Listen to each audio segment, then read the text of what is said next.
भारतीय संविधान के 75 वर्ष के उपलक्ष्य में नागरिक एवं अधिकारों का संरक्षण एवं संवर्धन पर प्रतिनिधियों के साथ परिचर्चा का कार्यक्रम लातेहार में संपन्न हुआ। इस मौके पर कई पत्रकार मौजूद रहे। सभी लोग जानते हैं कि मनुष्य एक सामाजिक प्राणी है। यह कथन अरस्तु जैसे दार्शनिक ने कहा था अपने कालखंडों में। तब से लेकर के आज तक सभ्यता के विकास के विभिन्न चरणों में मानव अपने नियमन के लिए किसी न किसी तरह के नियम कानून बनाते आए हैं, जिसके आधार पर किसी भी तरह की समस्याओं का समाधान कर जीवन मूल्यों को उन्मुख किया जा सके, इस दिशा में प्रयास किया जाता रहा है। जैसा कि हम लोग सभी जानते हैं कि भारत की संस्कृति और परंपरा काफी प्राचीन रहा है। आदि इतिहास वैसे इतिहास को कहा जाता है जिसके लिखित विवरण या साक्ष्य उपलब्ध नहीं होते हैं।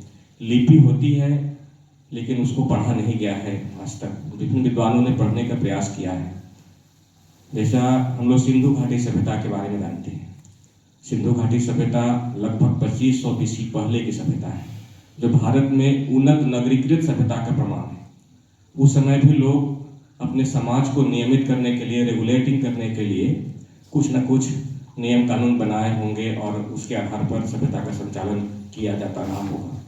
फिर हम लोग देखते हैं वैदिक काल आता है, जिसमें उसका दो कालखंड होते हैं, उत्तर वैदिक और ऋग वैदिक और उत्तर वैदिक।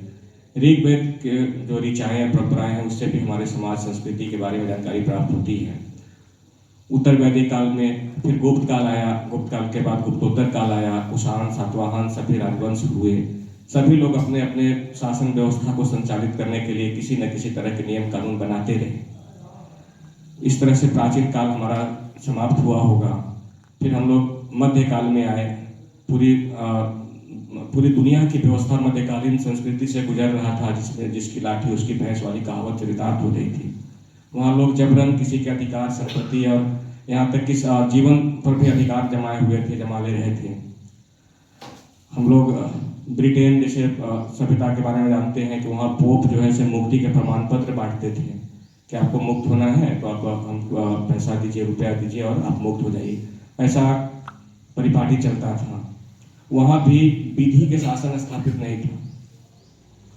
कालखंड में हम लोग देखते हैं कि सेकेंड वर्ल्ड वॉर हुआ, फर्स्ट वर्ल्ड वॉर हुआ, सेकेंड वर्ल्ड वॉर हुआ। सेकेंड वर्ल्ड वॉर मैंने दूसरा विश्व युद्ध के बाद जो है दो ध्रुवीय विश्व व्यवस्था का निर्माण हुआ, जिसमें एक पूंजीवादी और एक जैसे गैर पूंजीवादी विश्व व्यवस्था बने।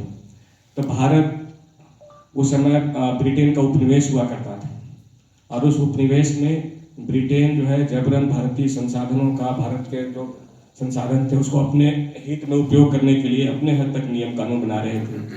लेकिन जब से ब्रिटिश ईस्ट इंडिया कंपनी की स्थापना हुई भारत में, तो उस कंपनी पर नियमन करने के लिए ये लोग अधिनियम और नियम बनाने शुरू किए, जिसको हम लोग देखते हैं कि 1773 में सबसे पहला बार रेगुलेटिंग एक्ट बनाया गया। और उस रेगुलेटिंग एक्ट के माध्यम से भारत कंपनी शासन को नियमित करने का दिशा में प्रयास किया। और हम लोग देखते हैं कि लिखित रूप से संविधान निर्माण के दिशा में प्रयास किए जाते रहे। फिर हम लोग इतना पीछे के इतिहास जानने की आवश्यकता भी नहीं है, क्योंकि 1950 में लंबे संघर्षों के बाद औपनिवेशिक सत्ता की समाप्ति हुई और भारत आज़ाद हुआ। भारत आज़ाद हुआ 1947 में। तो 1946 से संविधान सभा द्वारा संविधान निर्माण के दिशा में प्रयास किए जा रहे थे। और इस संविधान में आप लोग सभी जानते हैं कि विभिन्न तरह की समितियां बनाई गई थी।